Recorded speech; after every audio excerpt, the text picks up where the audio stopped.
तो हमारे देश में उन सारी समस्याओं के लिए कानून होना चाहिए।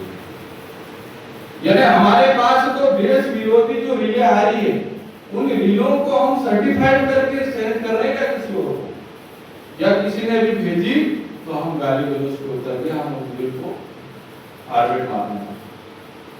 ऐसा नहीं करना। हम इस देश में रहते हैं, हमारी मांगे हैं, वो हम शांतिपूर्ण लोकतांत्रिक तरीके से हमारी मांगे रखेंगे। आंदोलन झारखंड में भी हुआ, आंदोलन दिल्ली में भी हुआ, लेकिन दोनों आंदोलनों में अंतर था।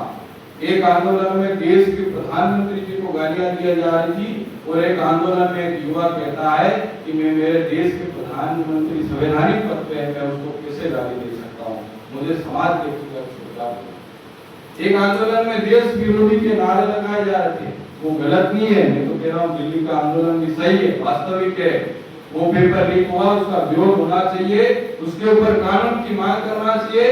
जिस एनटीए का जो चेयरमैन है उसका इस्तीफा मांगना चाहिए और देश में व्यवस्था सुधरनी चाहिए। मैं उसको कहता हूँ कि वो जो आंदोलन हुआ वो सही हुआ, लेकिन मैं जिस देश में रह रहा हूँ, जिस घर में रह रहा हूँ, उस घर का खाना खाता हूँ और उस देश को कैसे गाली दे सकता हूँ। हमने सबसे पहले अभी सर ने नारे बुलाए, भारत माता की जय, वंदे मातरम।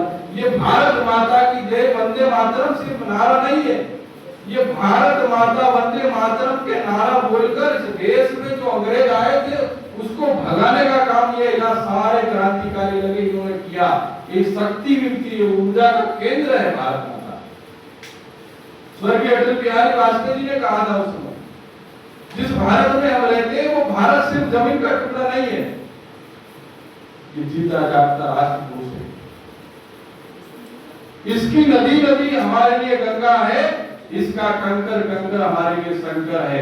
हम जिएंगे तो इस भारत के लिए, हम मरेंगे तो इस भारत के लिए, और मरने के बाद भी हमारी गंगा जल में अस्थियां अगर बहती हुई कोई कान लगा के सुनेगा तो एक ही आवाज आएगी, भारत माता की जय।